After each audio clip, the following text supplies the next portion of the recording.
I, along with Nan, have become notorious in our circle as a pair of resentful lovers. He nurtured canaries to provoke me, and in retaliation, I drove my car to shatter his leg. Behind my back, he paid tribute to his white moonlight, prompting me to vandalize her tombstone. For 2 decades, we remained entangled in a relentless struggle, cursing each other to an ill fate countless times. Yet, when we were both bitten by a venomous snake, he selflessly offered me the last antidote. In his dying moments, he uttered, "Wan Ning, in this life, I owe you nothing. In the next, I beg you to spare me and allow me to be with Mingyu, will you?" Mingyu is my sister, the false cherished daughter of our family. It dawned on me that, ultimately, their affections were all directed toward her. When I next opened my eyes, I found myself back on that fateful night, drugged and betrayed. With a fruit knife, I pierced my thigh to maintain my composure.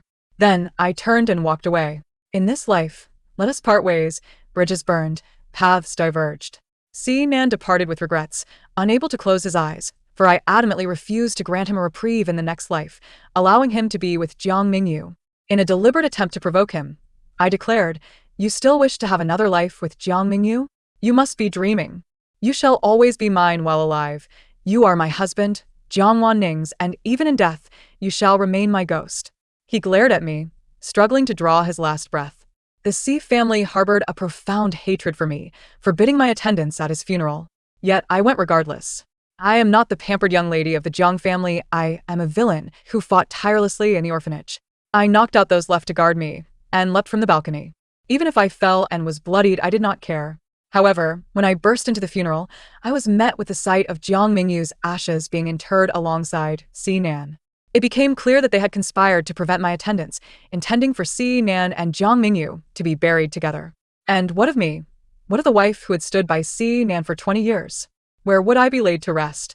I swayed unsteadily, and my son, born after a long 10 months, rushed to shield me. With disdain etched on his face, he proclaimed, "Mom, it's not enough that you caused Dad's death. Must you also ruin his final wish?" My throat ached painfully. In a hoarse whisper, I replied, "Xiaozhe, but your father's last wish was to be buried with another woman. Must you force your mother to endure this?" My son reacted vehemently. "She is not just any woman, she is Mingyu's mother. In my heart, she surpasses you 1,000-fold. If I had known you were so malicious, I would have wished for Dad to divorce you sooner and be with Mingyu's mother. That would have saved him from a lifetime of regret." At his words, my mother, who had only found me after 18 years but had never loved me, so wept, her eyes red. Indeed, had I known back then, I should have allowed Mingyu and Nan to be together. You, with your strange personality akin to that boy from the Hor family, deserve to be tormented together. My father and brother looked upon me with disdain. Had I known, I would have ensured you wed that cold-hearted creature from the Hor family. A fleeting thought has cost our Mingyu her entire life. I gazed upon their faces, which resembled those of enemies, and found it laughable. Once, they had deemed the C family inferior to the Hor family, unwilling to let their beloved Mingyu suffer by marrying into our clan, thus orchestrating a switch of brides. Between me and Jiang Mingyu, how had I become the sole sinner in this scenario? I regarded them as mere jesters, then forcefully shoved my son aside.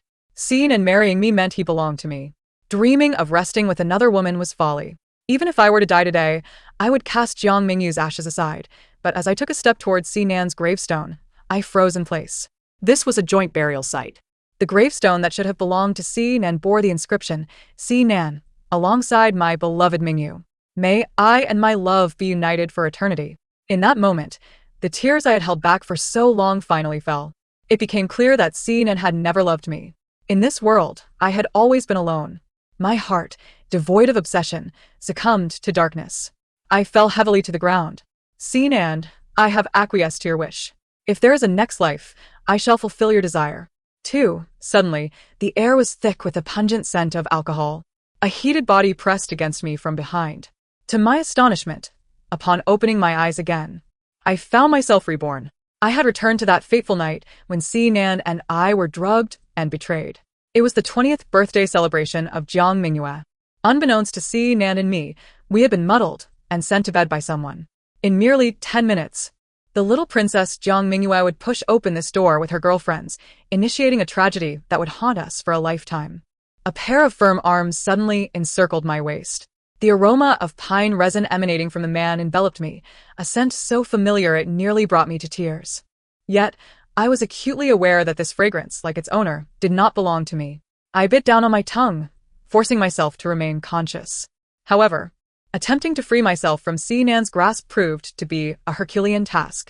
In my current weakened state, I was no match for him. Amidst the fog in my mind, I suddenly heard Nan murmur, "Jiang Ning, you shall never come near me in this lifetime." In that instant, clarity washed over me. I seized the fruit knife from the bedside table and plunged it into my thigh.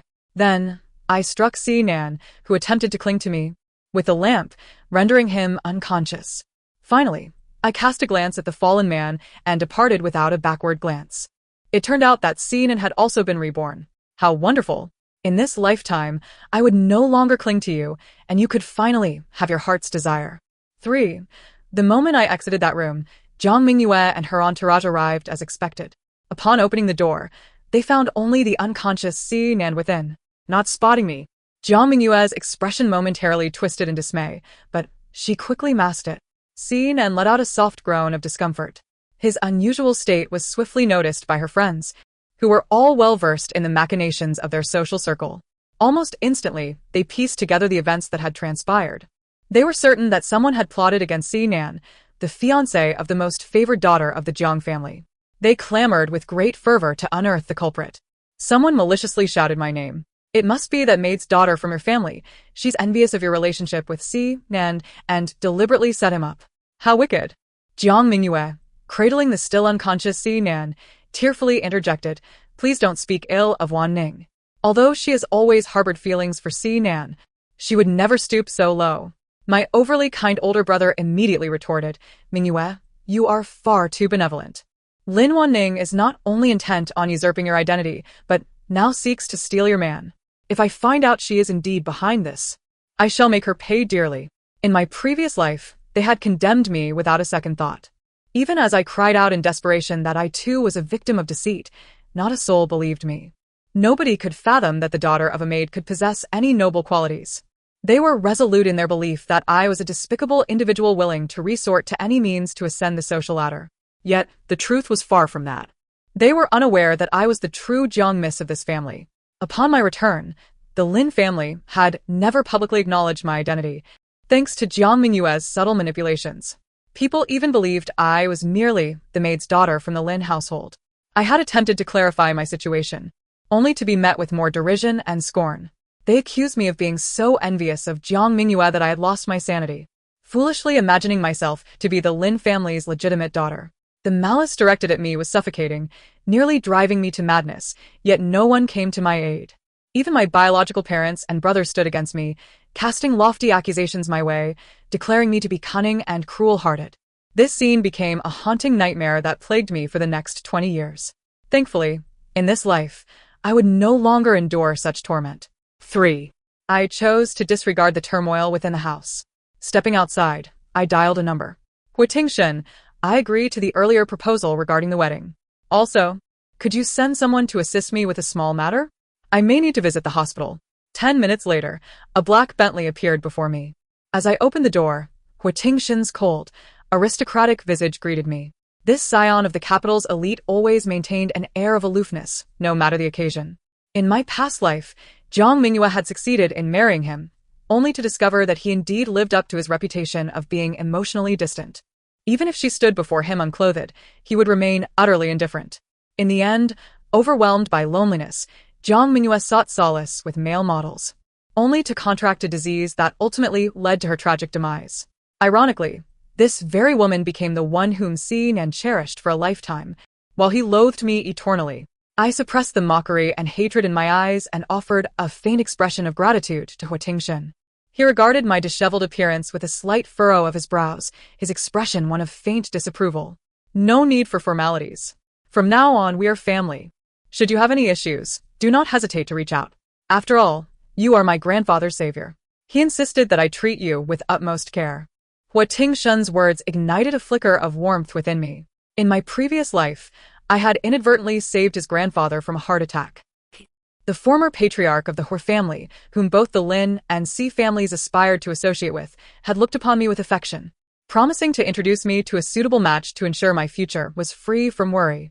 That match turned out to be none other than his grandson, Huiting. Alas, fate took a cruel turn, and I did not marry him, nor did I fulfill the old man's hopes of living a life devoid of strife. Instead, I tasted the bitter fruits of existence. Nevertheless, the old man's kindness towards me was genuine. Even in his final moments, he remembered to instruct Huiting Shun to care for me. Consequently, the subsequent business dealings between the Jiang and Si families flourished.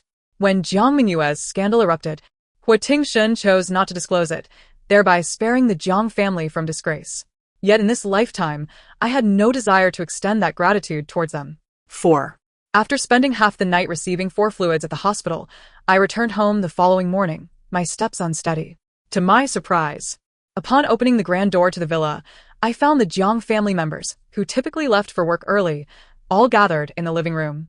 Upon seeing me, Jiang Mingyue instinctively recoiled, burying her face into her mother's embrace. My brother, witnessing this scene, rushed towards me in a fit of rage and struck me hard across the face. "You wicked spawn, you finally returned. Kneel before me." I felt the sting on my cheek and gazed steadily at the man before me. He was my biological brother, and I had once held him in great affection. During those years of being bullied in the orphanage, I had dreamt of having a brother to protect me. Later, when the Jiang family found me, I had looked at him with hopeful anticipation, imagining he would be like the brothers from the television shows, providing protection and trust. He had shown me kindness for a brief moment, assuring me, "Wan Ning, don't worry. With your brother around, I won't allow anyone to bully you." However, as soon as Jiang Mingyue shed a tear, he would forget all his promises. Wicked spawn. Despicable wretch. He unleashed all manner of cruelty upon me whenever Jiang Mingyue felt wronged.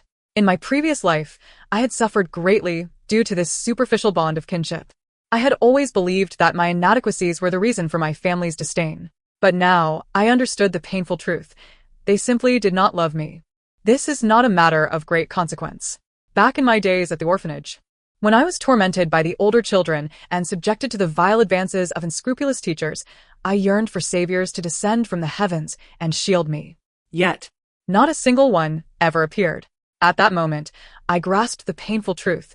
The only person I could rely upon was myself. With my teeth, my fists, and an indomitable spirit, I transformed into a fierce woman, protecting myself. Now, I must continue to do so, to love myself unconditionally, and to safeguard my own well-being. Thus, in the next instant, my slap met Jiang Chaoyang's face. "Fool, on what grounds do you strike me?" My hand moved with such swiftness that everyone around was left in stunned silence. They had never anticipated that the once meek creature, who had groveled for familial affection, would dare to raise a hand against her beloved brother. It was only when Jiang Mingyue began to weep that the gravity of the situation dawned on them. "Sister, how could you strike brother? I know you despise me and resent me for usurping your identity and your fiancé, Sinan. However, while you may take your anger out on me, must you also direct it towards brother?" Jiang Chaoyang's face flushed with indignation as he regained his composure. "Mingyue, do not cry. A wretch who resorts to such lowly tactics is not deserving of your tears. I tell you, Jiang Wanning, I recognize only Mingyue as my sister. You, a product of the orphanage, are unworthy." As I observed Jiang Chaoyang's arrogant demeanor, a sense of absurdity washed over me. I could no longer restrain myself from voicing the doubts that had plagued me across 2 lifetimes. "Brother, how can you so carelessly belittle my orphaned origins, deeming me unworthy of being your sister? Was it not your reckless folly that led to my loss? Indeed, had it not been for Jiang Chaoyang's playful insistence on riding the roller coaster repeatedly, despite our mother's warnings about my tender age, I would not have been taken away that fateful day.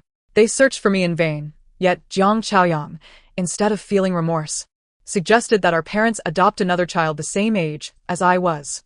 From that moment on, all their love and guilt were bestowed upon this new child. Upon my return, I found myself scorned for my origins, criticized for my lack of nobility. Yet what fault was mine? Jiang Chaoyang, momentarily at a loss for words, ultimately retorted, "But that is no justification for your jealousy towards Mingyue. If you harbor resentment towards me, direct it at me alone. Why must you resort to harming Sinan and causing Mingyue distress?" I scoffed. "Me? Poison Sinan? Did you witness it?" Jiang Chaoyang replied with unyielding assurance. "I did not, but it must have been you. Who else harbors such hatred for Mingyue while secretly yearning for Sinan?" Fuming, I bit down on my teeth. "You truly excel in conjecture, fool. Do you not understand that accusations require evidence? With the multitude of surveillance cameras in our home, why not check to uncover who has been plotting against your precious Jiang Xiao under your very nose? Jiang Chuyang appeared contemplative. Indeed, the surveillance footage would surely reveal the culprit. I shall investigate immediately to vindicate myself from the accusations against you. Despite my resolve not to let the family's favoritism affect me in this second life, my heart still ached at that moment. How firmly they were convinced that I was culpable, without even considering a thorough investigation. Just as I believed a glimmer of hope might emerge, my mother hurled a vase at me, concealing the visibly evasive Jiang Mingyue in her embrace. I could not evade it in time, and blood trickled from my forehead. Enough. My mother glared at me coldly. Since your return, this household has been in disarray. Thanks to you. Last night, the entire city of Beijing was laughing at the Jiang family, two daughters vying for the same man, their own brother-in-law. How disgraceful. Since you are so enamored with Si Nan, willing to poison him, I shall take matters into my own hands and decree that Mingyue relinquish Si Nan to you. After all, when the engagement with the Si family was arranged, it was you they intended for. In a few days, when the Si family comes to propose, you shall marry in Mingyue's stead. Marry in her stead? And what of Jiang Mingyue? Will she, as in my previous life, once again be married off to the He family? They were relentless in their pursuit of my fate, their greed unquenchable. I gazed in profound disappointment at the woman who coolly uttered such words, my heart aching with a sorrow that threatened to spill over. She was my mother, the one I had once idolized. In every moment at the orphanage, I longed for her presence, fearing I would forget the contours of her face. Each day, I forced myself to etch her image in my mind. No one knew the depth of my yearning for her over the years, only to be met with profound disappointment upon our reunion. She clutched that false daughter tightly, eyeing me with suspicion, whispering tender reassurances to Jiang Mingyue. Fear not, Mingyue. Even if she is my biological child, she will never surpass you. In that moment, I felt as though I had been cast aside once more. I blinked away the tears in my eyes, for I understood that tears shed for the unloving served no purpose. Moreover, I had wept enough in my past life. In this one, I wished only to smile, while the tears should be theirs to shed. I turned my gaze towards my mother and Jiang Mingyue, their faces radiating malice and triumph. Do you think Si Nan is aware of your plans for me to exchange places with Jiang Mingyue? He loves her dearly. He would never consent to such an arrangement. Jiang Mingyue blinked unnaturally. Si Nan understands that I harbor guilt towards you. He will comprehend my decision. Rest assured, sister. Si Nan is a good man. He will treat you well. Let this be a matter of fate unfulfilled. I regarded Jiang Mingyue's countenance, incredulous at how someone so shameless and hypocritical could speak with such a facade. The audacity of her scheming was truly remarkable. I chuckled, saying, and what of Hu Tingshen? Jiang Chaoyang may be unaware, but surely you, mother and father, must know. The Hu family is set to propose to a daughter of the Jiang family soon. If I marry Si Nan, then Jiang Mingyue shall wed the esteemed Hu family, correct? But have you forgotten that I saved the Hu family patriarch? The one they seek to marry is also me. Mother, father, am I truly your flesh and blood? Why this blatant favoritism? Jiang Chaoyang was left speechless, his mouth agape.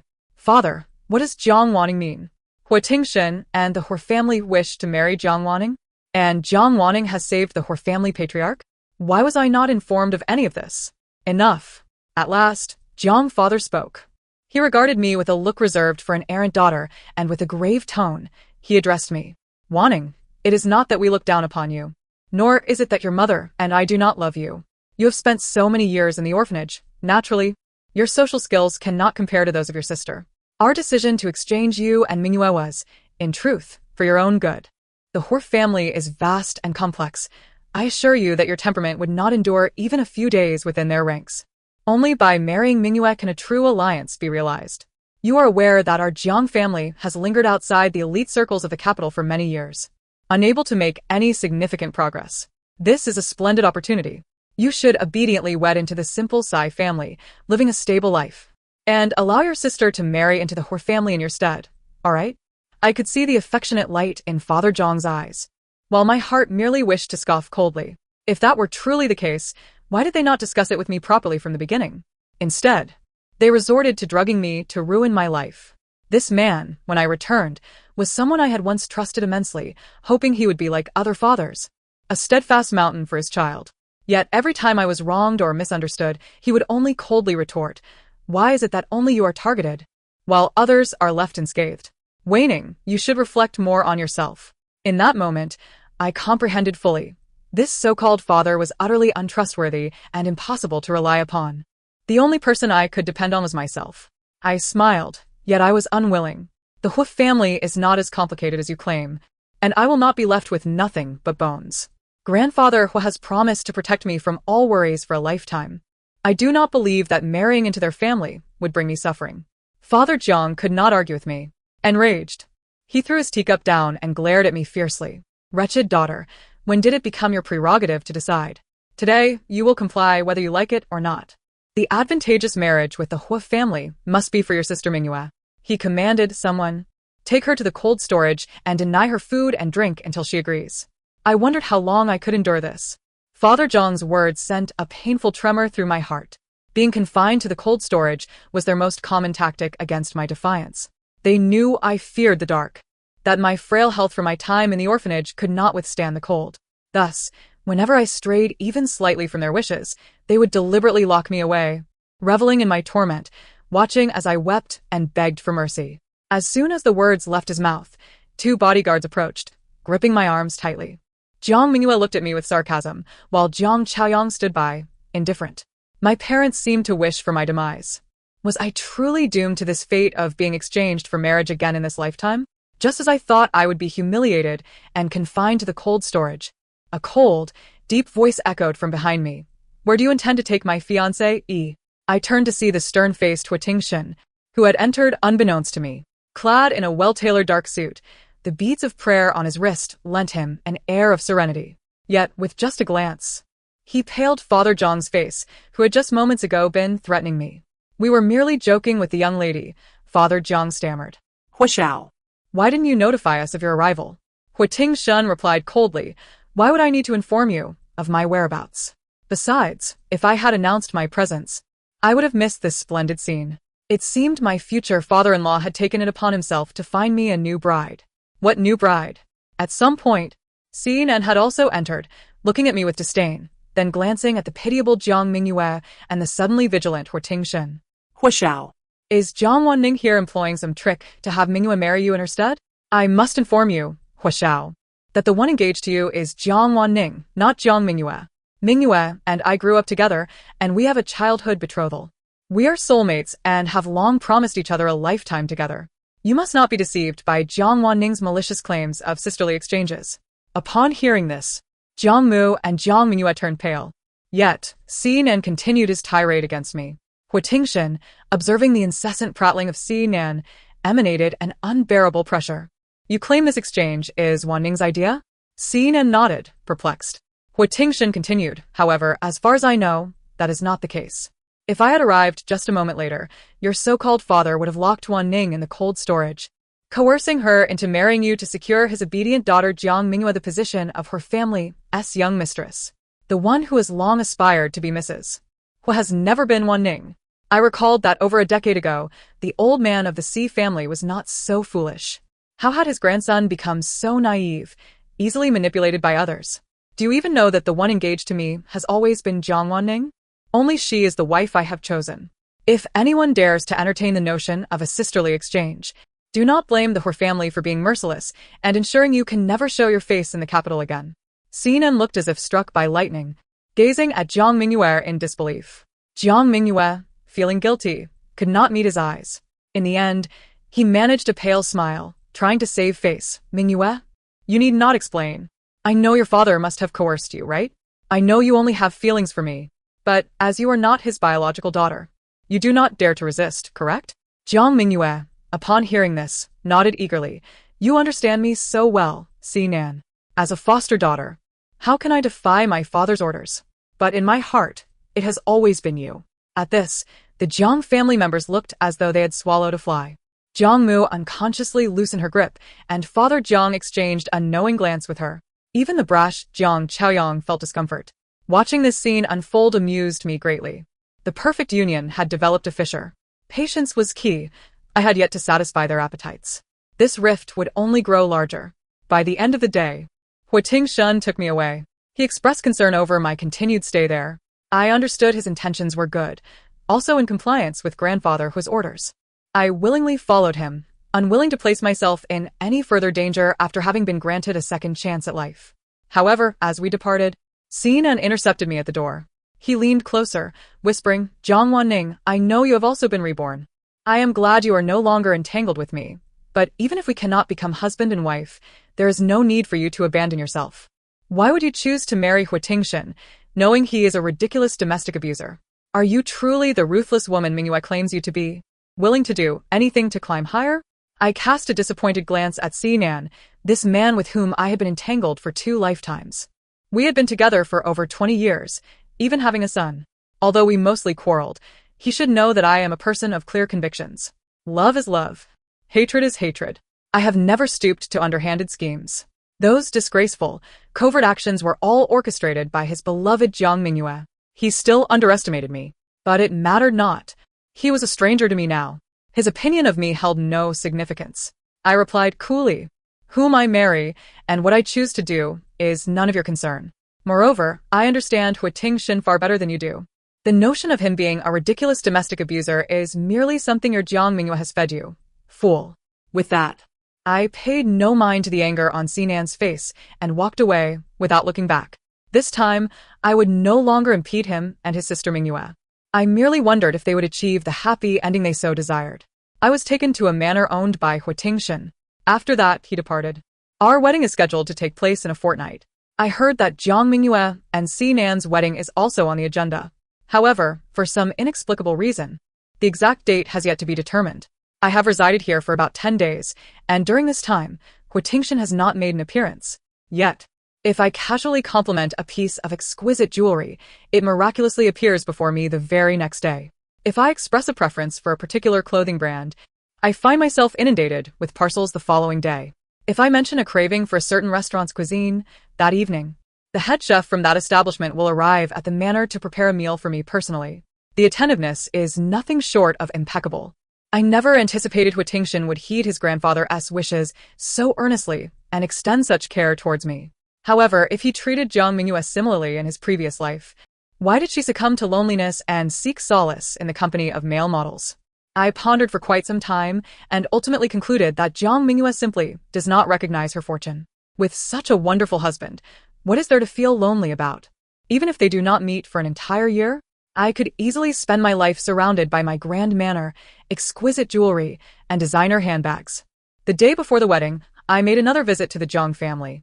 They were on the verge of forging an alliance with the Hui family, a connection they had once only dreamed of. How could I not come to claim some interest? My past experiences have taught me that emotional connections are futile. It is wealth and power that truly sustain a person. Under the reluctant gaze of Father Jiang, I claimed a subsidiary company primarily engaged in construction. I also secured 5% of the Jiang family shares, just as Jiang Mingyue and Jiang Chaoyang had. Wanning, you truly possess remarkable skills, I chuckled, clutching the stock transfer agreement without an ounce of hesitation. Yet, the advantages of an alliance with the Hui family far outweigh this mere trifle. Mr. Jiang must have calculated the implications, such as whether the Jiang family could acquire that plot of land in the east of the city. It all hinges on a single word from Tingxin. When Father Jiang heard me address him as Mr. Jiang, his expression momentarily contorted, but he quickly regained his composure. He has always been a competent businessman, after all. He beamed at me, saying, "Wanning, I have always known you are the most promising among my children. The Jiang family will rely on you in the future. Indeed, they will rely on me. However, the future leader of the Jiang family will need to be someone else." Outside the study, Jiang Chaoyang, foolish as a pig, was merely a pawn in Jiang Mingyue's games, clearly unworthy of the position. Upon leaving the Jiang estate, only Jiang Chaoyang emerged to bark a few words, warning me not to be too complacent, cautioning that I would soon be discarded by the Hui family, like a dog. Mother Jiang gazed at me with a heavy expression, her eyes devoid of a mother's tenderness. After a prolonged silence, she finally spoke. "Wanning, do you truly wish to compete with Mingyue?" I scrutinized the woman who gave me life, but had never bestowed upon me her affection. "Madame Jiang, it is not I who is in competition with her. Have you forgotten? Unlike you, from the very beginning the Hui family and Huitingxin chose me." Mother Jiang was momentarily taken aback by my address. When I first returned, she forbade me from calling her mother in front of others, fearing it would cast doubt on her beloved daughter Jiang Mingyue's status. Yet I never acquiesced. I could not comprehend why I, her child, could not openly call her mother. For this title, she confined me to the cold storage countless times, even when faced with sub-zero temperatures and starvation for 3 consecutive days. I remained resolute. Ultimately, recognizing my stubbornness, Mother Jung decided to refrain from appearing with me in any public setting. In my previous life, she even abstained from attending my wedding with Sinan, fearing it would reflect poorly on Jiang Mingyue. That utterance of mother was an obsession from my past life, but now, I have relinquished it. Mother Jiang regarded me deeply before saying nothing further. I understood. In this lifetime, our maternal bond has reached its conclusion. Having settled all matters, I departed from the Jiang residence, only to find it peculiar that Jiang Mingyue did not appear, nor did she create any difficulties for me. However, as long as she refrains from being an eyesore, it suffices. Tomorrow, I shall wed, and I imagined she would not dare to cause any further disturbances. Yet, even if she did, I am unafraid. I was married in the Hu family's South Grand Estate. After returning from the Jiang family, I had made no friends due to Jiang Mingyue. Hu Tingshan thoughtfully arranged for his cousin Hu Xiaoxiao to be my bridesmaid. Hu Xiaoxiao is a delightful and considerate young lady. From the morning of the wedding to the subsequent ceremonies, she took excellent care of me. After our wedding concluded, she and I waited in the hotel room for Hu Tingshan, who was still socializing outside, to return before heading back to the Hu family's old residence. However, we had been waiting in the room for quite some time, and Hu Tingshan had yet to come in. I called him, but there was no answer. Hu Xiaoxiao, concerned, ventured out to search for him, but found no trace. Just as I was contemplating going out to look for him, a friend of Jiang Mingyue's, who had once spread rumors about me, burst into the room, breathless. It's bad. Mingyue has gotten drunk and is sleeping in a room. Who knows if Mr. Hu went in there and mistook her for Wanning? Now oh dear, you all should go check. I clenched my fists tightly. So Jiang Mingyue had been waiting for me all along, determined to ruin my wedding and usurp my place. Upon arriving at that room, I noticed a crowd gathering outside. Upon seeing me, they expressions of either sympathy or schadenfreude. The muffled sounds of Jiang Mingyue's moans echoed from within, leaving no doubt as to the nature of the events transpiring inside. Hu Xiaoxiao looked at me with concern, saying, "Sister-in-law, please don't panic. It must be a misunderstanding." I offered a cold smile. Whether it is a misunderstanding or not will be revealed once we push open this door. Yet before I could do so, a figure lunged towards me. In the next moment, Sinan had me firmly by the throat. "Jiang Wanning, was this your doing? How could you be so malicious? Even now, you refuse to give up on harming Mingyue. Is marrying me worth this?" His words pierced my heart with bitterness. I am indeed the villain. Yet, had I not taken on this role, I would have perished long ago in the orphanage. After 20 years of entanglement with Sinan, he always knew precisely where to inflict pain. However, this time, I would not submit without a fight. I delivered a powerful kick to Sinan's chest, then seized his hair and slapped his face repeatedly. Am I scheming against her? Use your feeble mind to consider this. What would I gain by plotting against her on my wedding day? Furthermore, do I still wish to marry you? You, such a fool, cannot even begin to compare to Tingshan. Madam speaks truly. I am indeed leagues above you. Amidst the astonished gazes of Sinan and the onlookers, Hu Tingshan, who was supposed to be inside with Jiang Mingyue, emerged from behind me. He regarded me in disbelief. Hu Tingshan, what are you doing here? Hu Tingshan smiled lightly and gently helped me to my feet. The reason I am here is, of course, to support my wife, who is being mistreated. Some claim that Wanning drugged those inside, so I just reviewed the surveillance footage and have sent it to your phones. Once you view it, you will discern who the true thief is. Jiang Mingyue's friends hurriedly opened their phones and were met with footage showing that the person they had drugged and brought inside was not Hu Tingshan, but rather a man in his 50s from a collateral branch of the Hu family. Over the years, this individual has not only failed in significant endeavors, but has also become notorious for harboring a plethora of unsavory ailments. He is widely recognized within the circle as a disreputable character. This time, Jiang Mingyue has truly brought about her own ruin. Sinan watched in disbelief as Jiang Mingyue personally slipped a drug into a glass of wine, which she then presented to Hu Tingshan. Subsequently, she retreated to this room to await the outcome. What more is there to clarify? From beginning to end, this affair has been a case of the thief shouting to catch the thief. Hu Tingshan regarded the distraught Sinan with amusement. Are you satisfied? Your dear sister. who shares a bond with you, has been disdainful of you all along, aspiring to ascend the social ladder. However, this time her ambitions have failed, and it seems unlikely that anyone else in the circle would be willing to marry her. Your beloved sister is now left with no choice but to settle for you. You might as well revel in this secret joy. In a few days, both Wan Ning and I will be eagerly anticipating your wedding feast. Nan, looking utterly defeated, collapsed onto the ground, staring at me with a pale face, murmuring, "Was it my fault? Wan Ning, in my past life, she was indeed such a person. Wasn't he she? Why didn't you tell me? I was in the wrong. Whether Nan is right or wrong is of no concern to me. This is all his due."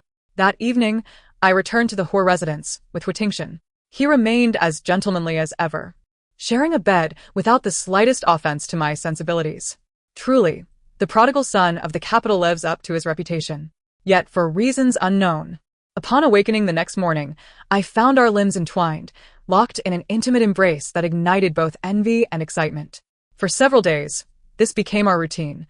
I could not ascertain who embraced whom first. Awakening in such a position, gazing upon his handsome visage, I feared I might lose my composure.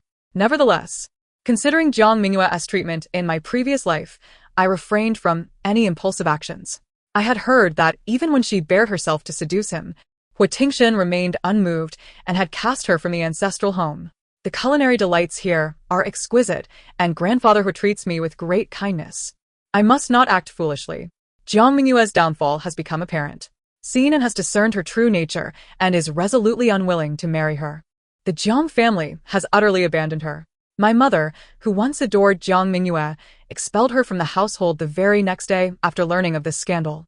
Jiang's father even contemplated offering her to a distant relative of the Hor family, aged 50. In a fit of desperation, Jiang Mingyue threatened to take her own life. Yet Jiang's father remained unmoved. Ultimately, it was Jiang Chaoyang who eloped with her. When I learned of this, a realization dawned upon me. No wonder Jiang Chaoyang had been so kind to Jiang Mingyue. With a mere tear from her, he would indiscriminately punish me. It turned out he harbored inappropriate feelings for her all along. The scandal of Jiang's son eloping with his adopted daughter was enough to bring Jiang's father to ruin. He was hospitalized and suffered a stroke. I did not visit him, as during this time I was diligently studying with Huitingshan, who had imparted to me a strategy to seize the opportunity while he was unwell. Using the 100 million yuan betrothal gift that Huitingshan provided, I invested in the small company associated with the Jiang family. While Jiang's father was hospitalized, I seized several lucrative contracts from their headquarters and, taking advantage of the plummeting stock prices, fervently acquired their shares. Just as Jiang's father began to regain his health, he was met with another devastating blow. The control of the Jiang family had shifted. It was neither his most favored son nor his once beloved adopted daughter who ascended to power, but rather me. Upon hearing this news, Jiang's father was left with a twisted expression, suffering yet another stroke. It is said he has now been rendered completely paralyzed, unable to rise from his bed. Jiang's mother later sought me out, questioning my heartlessness in pursuing their complete destruction. I regarded the woman before me. Her previously serene demeanor now replaced with deep lines of distress, and her once lustrous black hair now streaked with gray. How delightful it is that this time, I am not the one in pain. Sipping my coffee leisurely, I replied, "Mrs. Jiang, did you ever show me an ounce of compassion? Had the tables been turned, would you have spared me a single breath?" I instructed her not to seek me out again. Should they require my support, they may pursue legal action against me. I will, according to the standards set by the law, provide them with a pension. Jiang's mother, her face etched with bitterness, attempted to protest, but was swiftly escorted away by security. A few days later, I heard she too had been hospitalized, devastated by the loss of her son and favored adopted daughter. Initially, Jiang Chaoyang and Jiang Mingyue were inseparable, vowing that he would never turn his back on her. However, he soon discovered unsightly growths covering his body, which brought him excruciating pain, rendering him a living nightmare. He sought medical treatment only to realize his condition was beyond remedy. The blame began to shift between them. Jiang Mingyue, no longer the enchanting figure she once was, became increasingly aggressive. Unable to endure, Jiang Chaoyang returned to the Jiang household. Although the family was no longer influential, his mother's love for him would surely provide him with the care he required. But Jiang Mingyue could not permit that. She refused to languish in hell alone. In a fit of rage, she stabbed Jiang Chaoyang with a fruit knife and then leaped to her death. The Jiang family faced a cascade of misfortunes, yet my spirit soared. My company flourished under my stewardship, and I was praised for my resilience despite a tumultuous background. There was, however, one source of discontent. Nan, for reasons unbeknownst to me, frequented my office daily. Initially, he brought flowers, followed by gifts, items I had once desired but which he had given to Jiang Mingyue. When he once again awaited me outside my office, I finally agreed to meet him. His persistent pursuit was becoming a liability, and I did not wish to be fodder for the machinations of those with ulterior motives. Upon my arrival, Nan's face lit with excitement. Wan Ning, you are finally willing to see me. Do you still harbor resentment? He lowered his head, a bittersweet smile playing on his lips. I realize I have made a grave error, mistaking worthless trinkets for treasures. I have wronged you for a lifetime, and I have harmed you just as long. I never imagined Jiang Mingyue could be such a vile person. Wan Ning, I am truly sorry. I regarded him coldly. Yes, you have wronged me. In my past life, those countless nights of betrayal and neglect are debts you will forever owe me.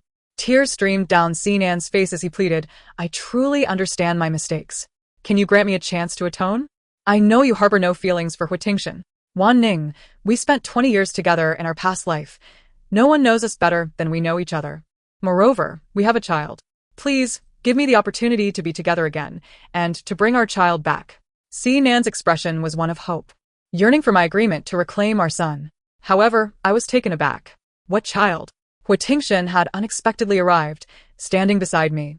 His handsome face softened as he gently remarked, did we not agree to keep the first 3 months a secret? Little darling, why are you revealing your pregnancy to outsiders now? Hui appeared devastated, looking at me with an injured expression. Wan Ning, you're pregnant? I placed a hand on my abdomen. Yes, I am pregnant. What is wrong with nurturing a new life with the one I love? Nan staggered back, his mouth opening in shock, yet no words escaped. Ultimately, he could only laugh and weep simultaneously, saying, I was wrong. I do not deserve you. Wan Ning, I am sorry. This apology was one I had awaited a lifetime for in my past existence, yet now it was no longer necessary. Sinan departed. And as I watched his retreating figure, Hui let out a deep sigh of relief, finally having sent this troublesome individual on his way. Should he ever pursue you again, please inform me beforehand. Never meet him alone. That adorable expression of yours hardly resembles the aloof demeanor of a distinguished figure from the capital. I chuckled softly as I remarked. Even our esteemed gentlemen from the capital experience moments of insecurity. You are pretending to be oblivious to my affection, yet you exhibit such uncertainty? However, Hui offered no rebuttal. His cheeks flushed, he grasped my hand and confessed, you know, I lack confidence in your presence. Wan Ning, have you not yet perceived my feelings after all this time? Of course, I had perceived them. The jewels I casually glanced at, only to find them adorning my vanity the following day. The delightful dishes I praised once, which he promptly arranged for his chef to recreate. And the countless times he offered his assistance with impeccable timing.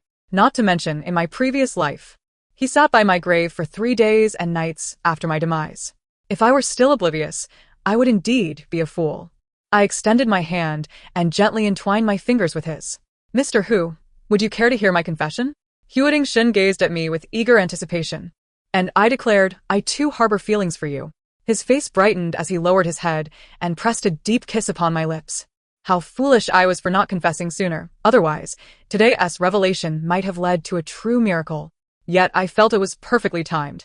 Just right for me to regain my confidence. Just right for you to love me in return. Thus concludes this tale. Thank you for listening. If you enjoyed it, remember to like and subscribe. Until we meet again in the next story.